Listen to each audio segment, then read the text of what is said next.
Tes. Apakah kedengaran suara Ibu? Coba semuanya unmute dulu. Apakah sudah bisa? Coba di-unmute dulu.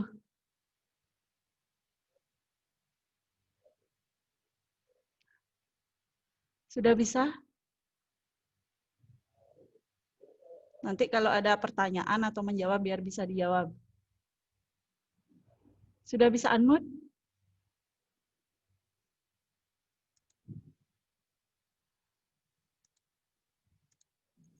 Dah. Ya. Sekarang di-mute dulu ya. Ya, Bu. Nanti kalau ada pertanyaan silahkan angkat tangannya di partisipan. Sudah. Sudah.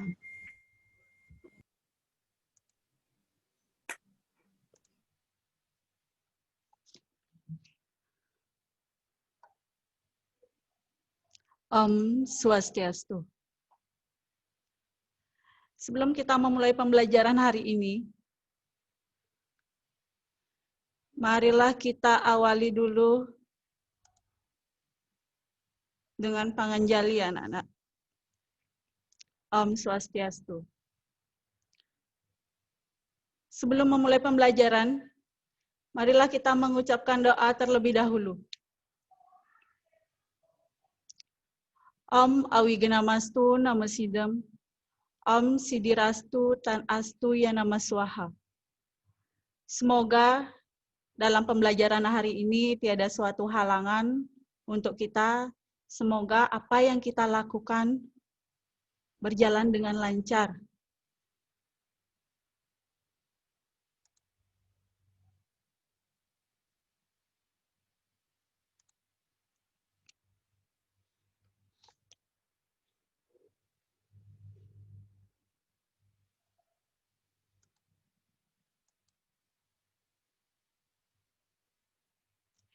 Selamat pagi anak semua.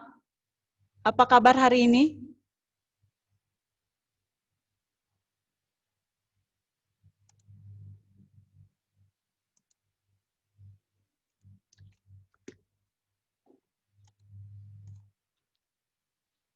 Apa kabar hari ini?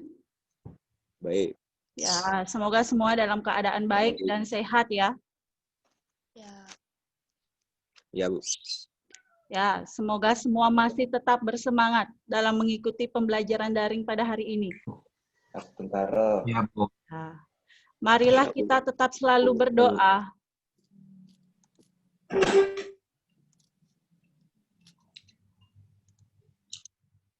Agar pandemi ini cepat berlalu dan kita bisa ketemu lagi di sekolah. Dengan pelajaran tatap muka seperti biasa.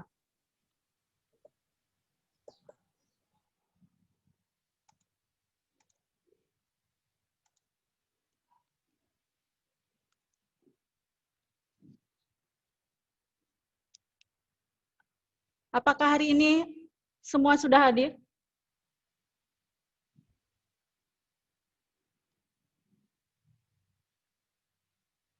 Mungkin belum ya, sambil kita menunggu temannya, kita langsung saja mulai pembelajaran.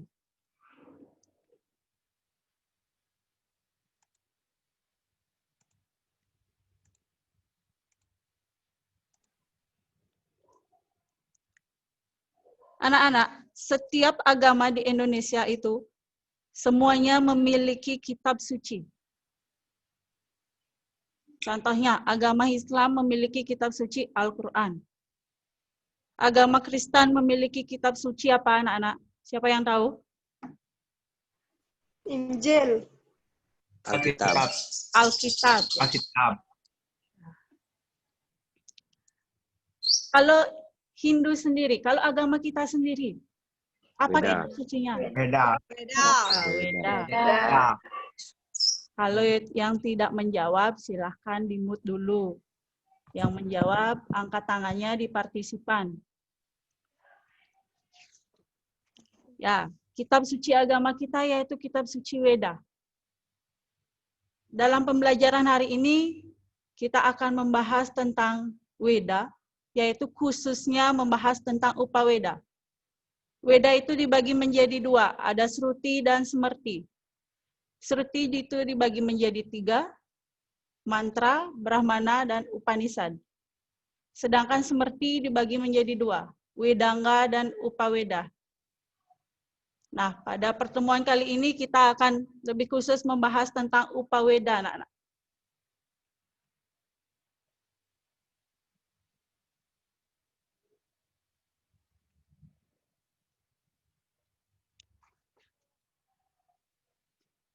Tujuan pembelajaran kita pada hari ini itu ada 2, anak-anak. Yang pertama, agar anak-anak dapat mengetahui pengertian dari Weda, serta bagian-bagian Upaweda, pengertian Upaweda.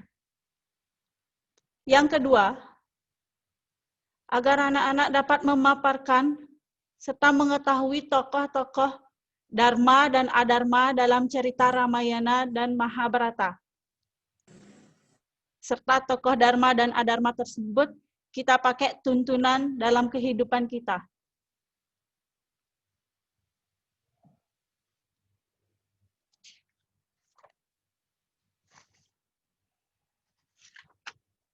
Kita langsung saja mulai ke pengertian Upaweda.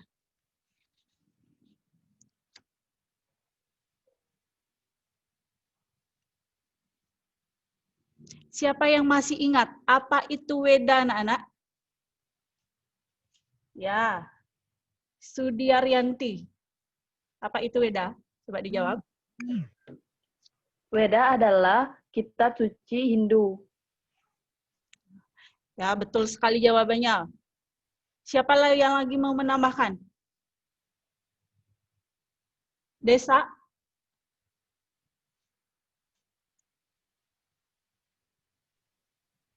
Weda adalah kitab suci agama Hindu. Weda merupakan kumpulan sastra-sastra kuno dari zaman India kuno yang jumlahnya sangat banyak dan luas.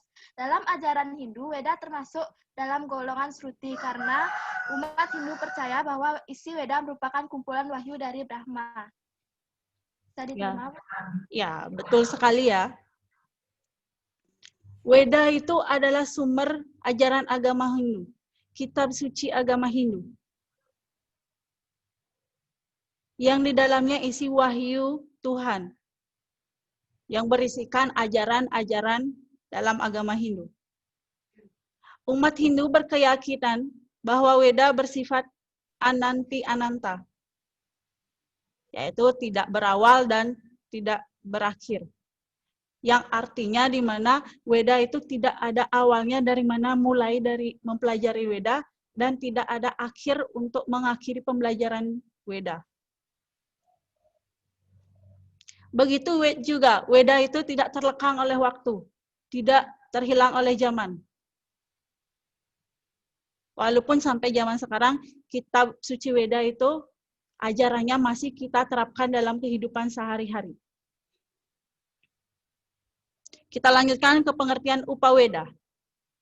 Upaweda dapat diartikan itu bagian Weda yang lebih kecil, merupakan kelompok kedua setelah Wedanga.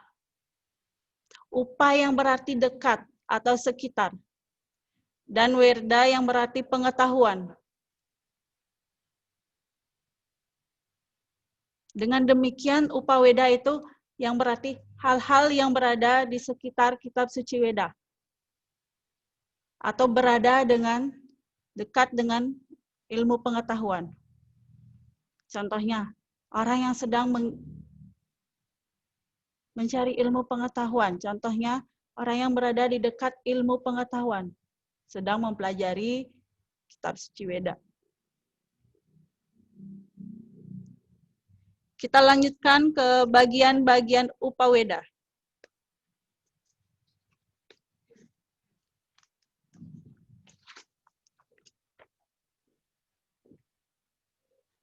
Seperti yang sudah kita bahas secara umum minggu lalu, bagian-bagian Upaweda itu ada 7.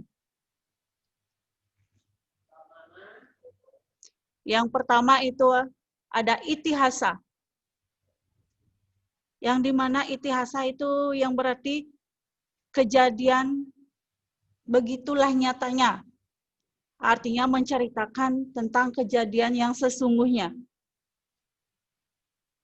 Contohnya di sini ada Ramayana dan Mahabharata. Itu menceritakan cerita kepahlawanan itihasa.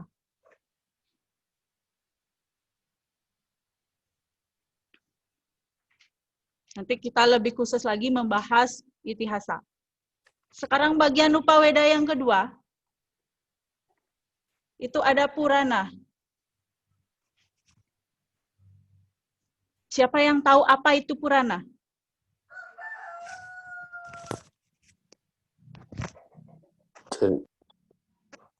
Ya, ini dari 10 AP5, Iputu siapa ini? Ya, dijawab. Purana merupakan kumpulan cerita-cerita kuno yang menyangkut penciptaan dunia, pralaya, ciri atau zaman manusia atau manwartara, dan silsilah para raja. Ya, betul. Purana itu menceritakan cerita kuno. Bagaimana silsilah raja-raja.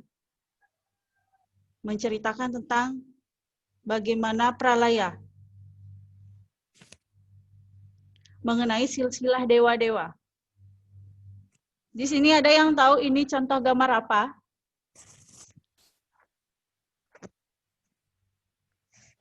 Siapa yang mau jawab? Astiti?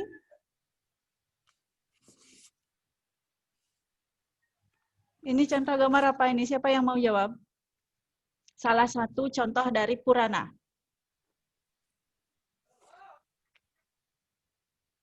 Ini yang menceritakan silsilah dewa-dewa dan Barata. Ini termasuk kelompok dari Purana, yaitu gambar ini, coba perhatikan, ini termasuk contoh dari Wisnu Purana.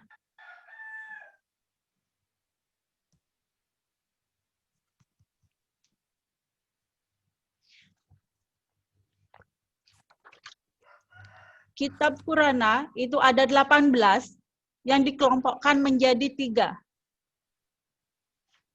Yang pertama ada kelompok Satwika, yang kedua itu Rajasika, yang ketiga itu Tamasika.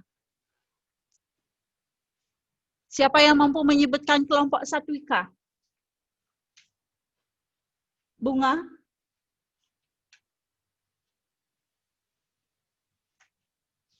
Sudiaryanti mau jawab? Kitab-kitab Purana yang bersifat Satwika terdiri dari Wisnu Purana, Narada Purana, Bhagawata Purana, Garuda Purana, Padma Purana, dan Waraha Purana. Udah, Ya, Bu? betul. Satwika itu terdiri dari 6. Kalau Rajasika, siapa yang mau jawab?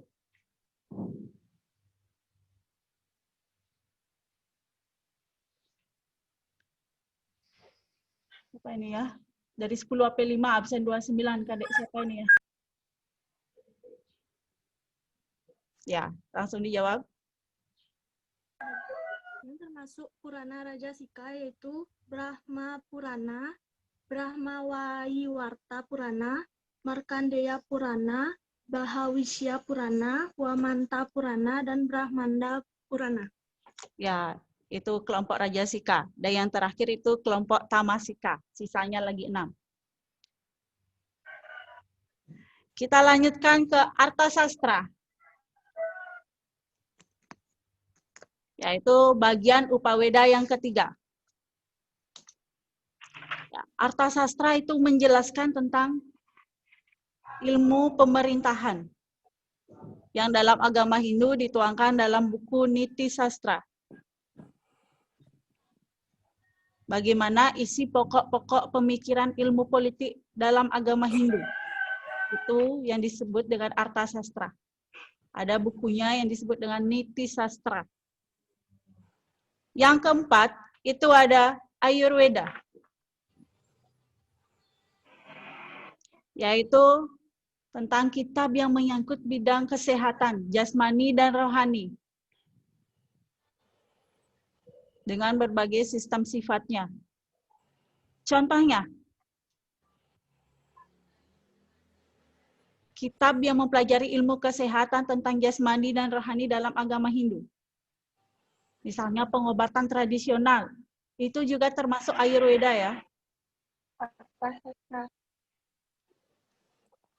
Misalnya saat kita luka, kita menggunakan apa? Lidah buaya, itu juga termasuk Ayurveda.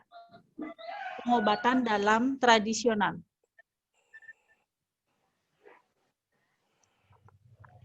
Kelompok Upaweda yang kelima itu ada Gandharwa Weda. Yaitu di mana Gandharwa membahas tentang berbagai cabang aspek ilmu seni.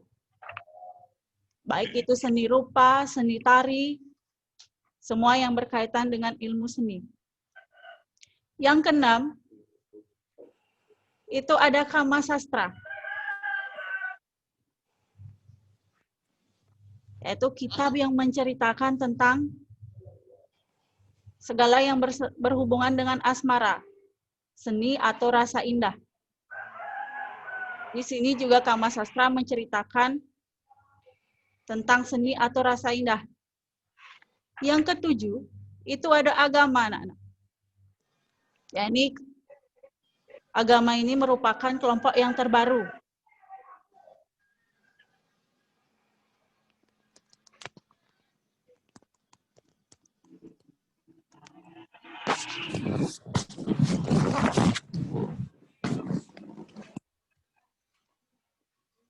Kita lanjutkan ke Ramayana.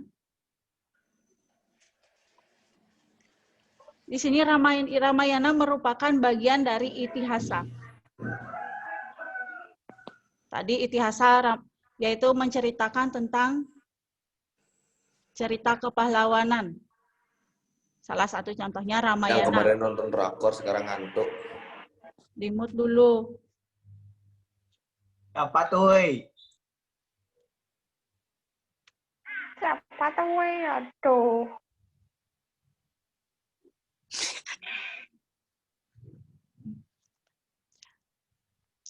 Kitab Ramayana itu dibagi menjadi 7 kanda. Yang pertama itu ada Balakanda. Siapa yang masih ingat Balakanda menceritakan tentang apa saja? Siapa ini yang mau jawab? Dewa Wiyadnyana. Balakanda menceritakan Raja Dasarata dari negeri Kosala dengan ibu kotanya Ayodhya yang memiliki 3 orang istri dan dengan melaksanakan upacara putra Kama Yajna. Beliau memperoleh putra Kausalya yang berputra Rama sebagai anak tertua, Kaikeyi yang berputra Bharata dan Sumitra yang berputra Laksmana dan Satrungga. Ya, betul. Di sini Balakanda itu menceritakan di mana Dasarata memiliki 3 orang istri dan 4 orang anak. Dalam Balakanda juga menceritakan tentang pernikahan Rama dengan Dewi Sita saat setelah Rama memenangkan Sayembara. Yang kedua itu ada Ayodhya. Siapa yang masih ingat ringkasan secara singkat saja?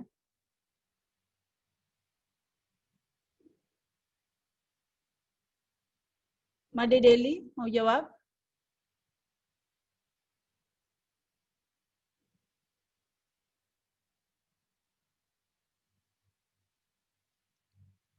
Ya, Ibu jelaskan ya, kalau tidak. Ayodhya Kanda itu menceritakan di mana Rama diasingkan selama 14 tahun di dalam hutan. Selanjutnya itu ada yang ketiga Aranyaka Kanda, yaitu di mana saat Dewi Sita diculik oleh Rahwana. Yang keempat itu ada Kiskinda Kanda. Siapa yang masih ingat? Apa itu Kiskinda Kanda?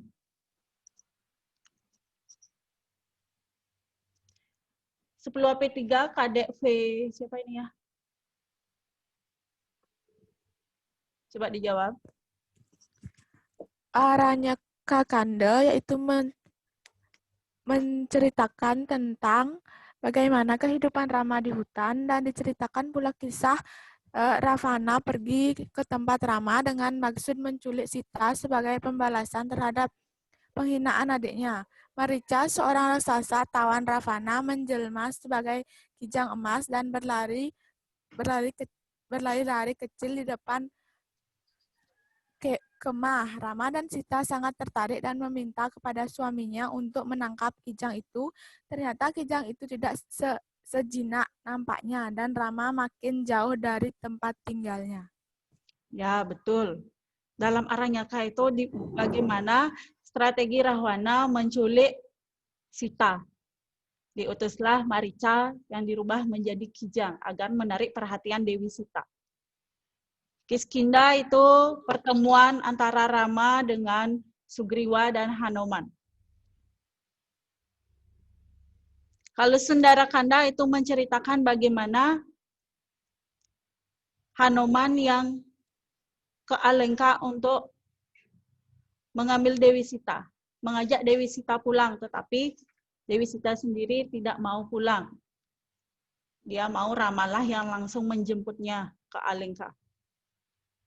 Yang keenam, siapa yang masih ingat cerita Yudakanda?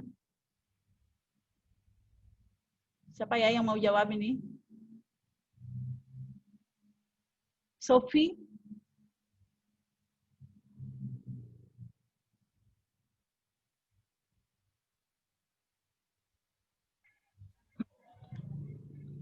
Yudakanda yaitu kitab yang menceritakan usaha pasukan Sang Rama yang berhasil menyeberangi lautan dan mencapai Alengka. Ya, Yudakanda itu di mana pada saat pembuatan jembatan Situbanda, di mana semua pasukan dari Rama dapat menyeberangi menuju Alengka. Dan pada Yudakanda juga terjadinya peperangan dan dimenangi oleh kelompok Rama. Yang terakhir itu ada Uttarakanda, di mana itu saat Dewi Sita sudah memiliki anak Kusa dan Lawa.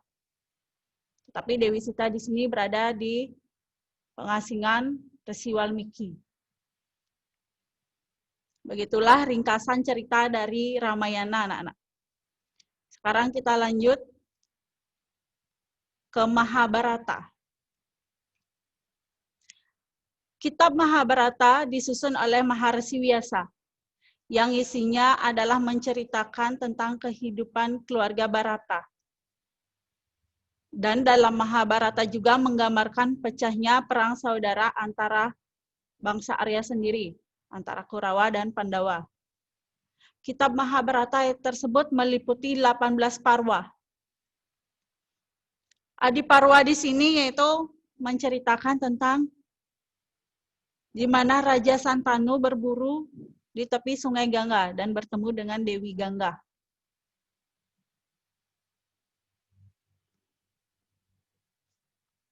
Ini 18 parwa atau yang disebut dengan Astadasa Parwa, anak-anak.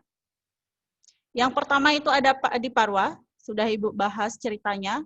Yang kedua itu ada Sabha Parwa. Siapa yang tahu secara singkat Sabha Parwa itu seperti apa?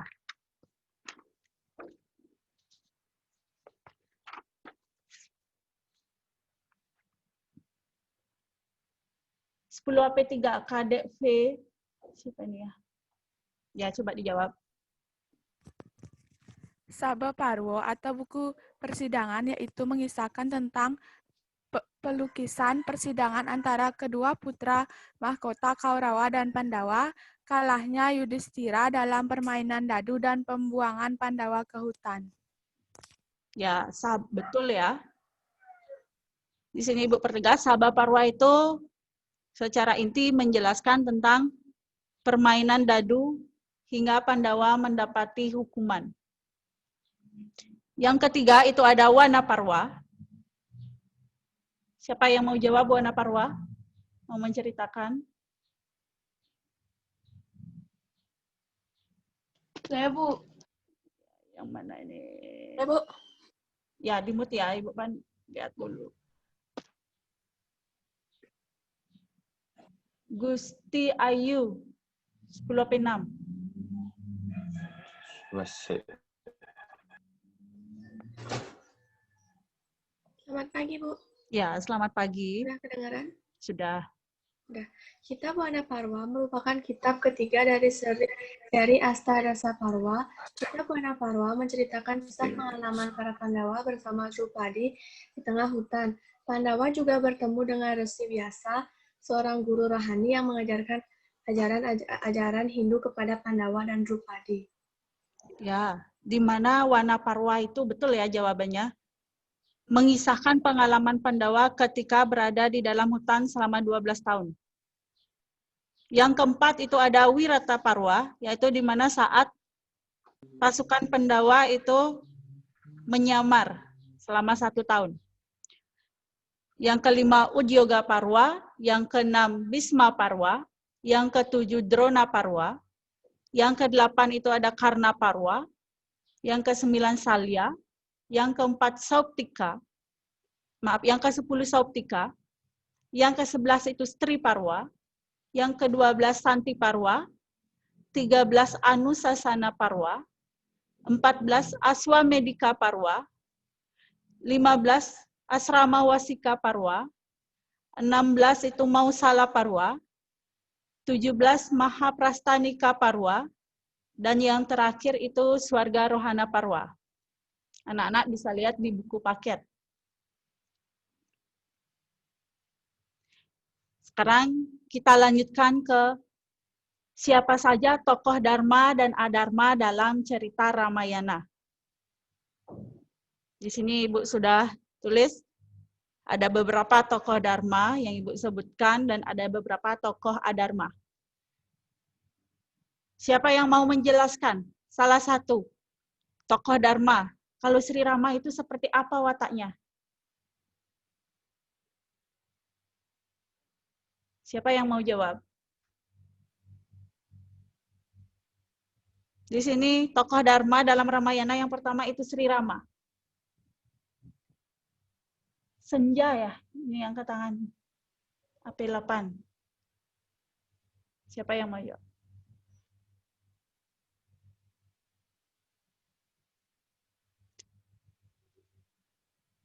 Bagaimana tokoh Rama dalam cerita Ramayana? Siapa yang mau jawab? Esi mau jawab? Ya, Bu. Ya. Sri Rama adalah tokoh yang memiliki sikap baik, setia kepada kebenaran, bijaksana, kasih sayang, tahan uji, dan pemberani. Itu aja, Bu. Ya, betul. Terima kasih ya. Sri Rama di sini berwatak kesatria, baik hati, suka menolong. Terpenting Rama di sini menghormati orang tua, menghormati gurunya. Berarti sikap Sri Rama sebagai tokoh Dharma bisa kita terapkan dalam kehidupan sehari-hari. Yang kedua, kita lanjutkan Dewi Sita. Siapa yang mau jawab? Saya, Bu. Ya. Udah kedengaran, Bu? Siapa ini ya yang ngomongnya? Senja. Ya, Senja. Tokoh Dewi Sita dalam cerita Ramayana itu adalah lemah lembut, anggun, dan baik hati. Ya, Sita ini memiliki karakter lemah lembut, baik hati.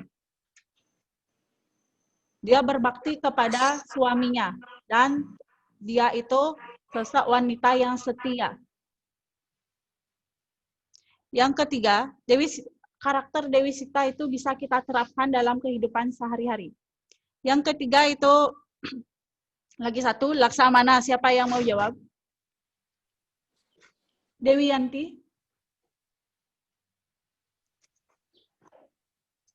Laksamana mempunyai watak halus, setia, dan tak kenal takut. Sejak kecil, Laksamana sangat rapat dan sangat sayang kepada Ramawijaya. Ya, betul ya. Dia setia. Terutama dia setia kepada saudaranya, kakaknya. Kesatria, lemah lembut. Itu sifat dari Laksamana. Yang keempat, tokoh Dharma di sini Ibu tulis itu Sugriwa. Sugriwa itu bersahabat dengan Rama, membantu Rama, baik hati, kesatria. Itu juga bisa kita terapkan. Kelompok yang kelima itu ada Hanuman.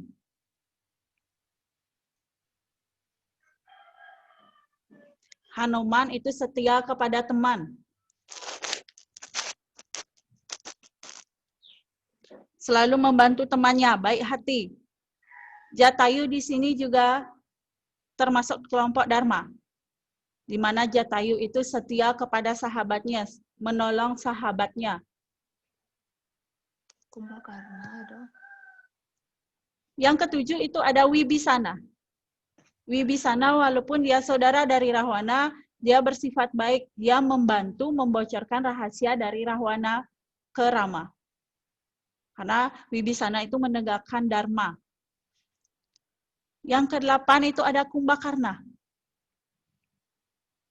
Kumbakarna di sini sifatnya Dharma sebenarnya. Dia setia kepada negaranya. Makanya karena kesetiaan dia kepada negaranya, dia mau mengikuti perintah dari kakaknya.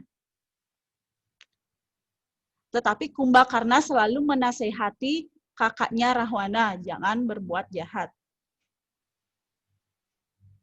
Di sini tokoh Dharma yang selanjutnya itu ada Angada. Di mana Angada tersebut kesatria anak dari Subali. Memiliki kesatria baik hati. Tokoh Adharma di sini itu ada Rahwana. Ya, yang pasti sudah jelas ya, Rahwana itu jahat, keras, bersifat seperti raksasa. Subali. Subali itu bertarung dengan saudaranya sendiri. Berarti tokoh Dharma dalam cerita Ramayana itu nilainya bisa kita terapkan dalam kehidupan sehari-hari anak-anak. Sebagai tuntunan hidup, sebagai pedoman hidup kita. Sedangkan tokoh Adharma dalam cerita Ramayana bisa kita hilangkan dalam kehidupan kita. Tidak kita terapkan. Itu ya, ada beberapa contoh yang Ibu sebutkan di sini. Kita lanjutkan ke tokoh Dharma dan Adharma dalam Mahabharata. Yang pertama itu ada Basudewa Krishna. Itu tokoh Dharma yang pertama. Basudewa di sini menegakkan kebenaran, baik hati. Selanjutnya ada Yudhistira. Yudhistira itu pemimpin yang bijaksana, yang selalu jujur.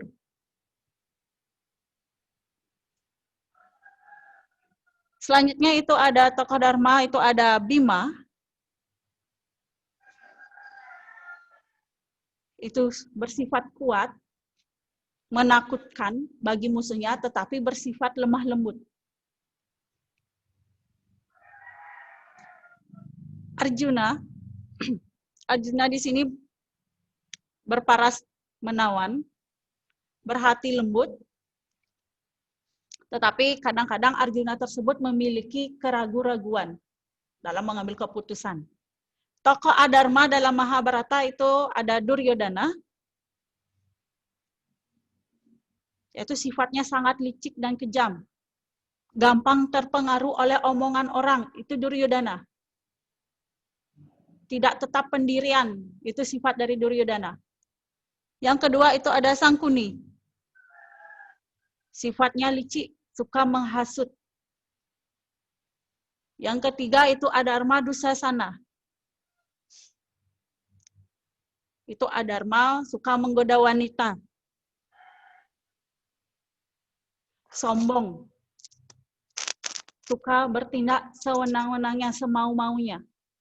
Itulah tokoh Dharma dalam Mahabharata, nilainya juga kita bisa terapkan dalam kehidupan anak-anak. Sedangkan tokoh Adharma nilainya bisa tidak kita terapkan, kita hilangkan. Suka menghasut teman, gampang terpengaruh, itu nilainya kita hilangkan dalam diri kita.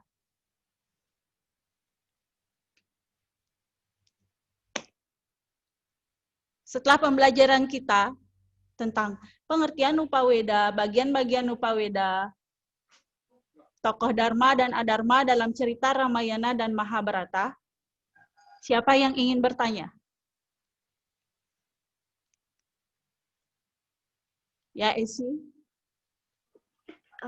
Baik, apakah semua seni dalam agama Hindu termasuk Gandharwa Weda, Bu?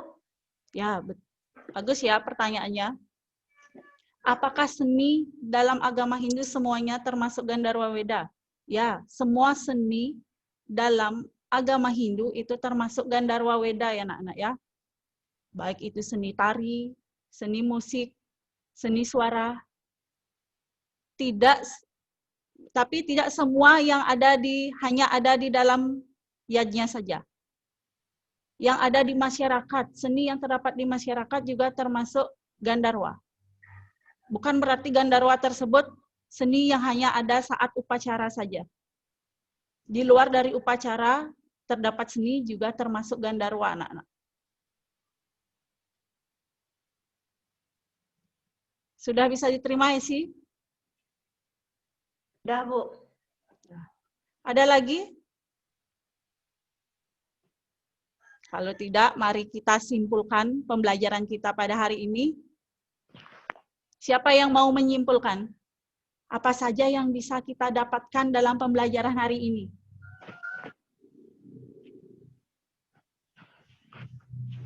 Ayo, siapa yang mau?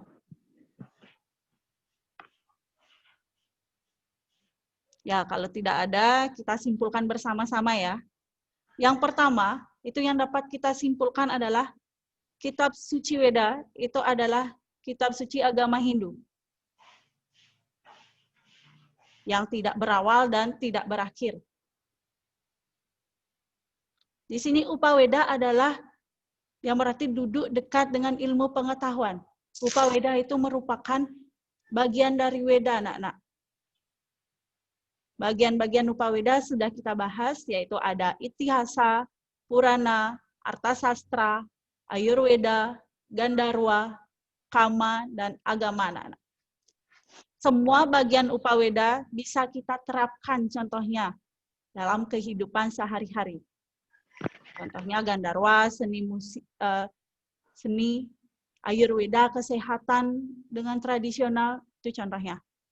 Kesimpulannya kedua itu banyak terdapat nilai Dharma dan Adharma dalam cerita Ramayana dan Mahabharata, anak-anak. Nilai Dharmanya bisa kita ambil dan kita pakai tuntunan dalam kehidupan kita. Pakai pedoman dalam kehidupan kita. Sedangkan nilai adharmanya bisa kita hilangkan dalam diri kita. Seperti itu ya anak-anak ya. Ini kesimpulan kita pada hari ini.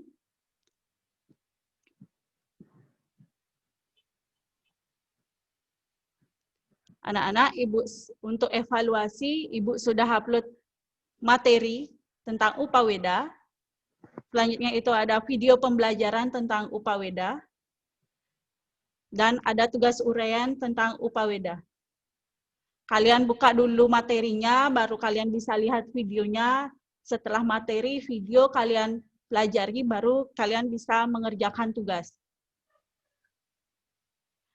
Kalau ada yang kurang jelas dengan tugas, bisa langsung kalian chat WA Ibu atau langsung di kolom chat yang ada di e-learning.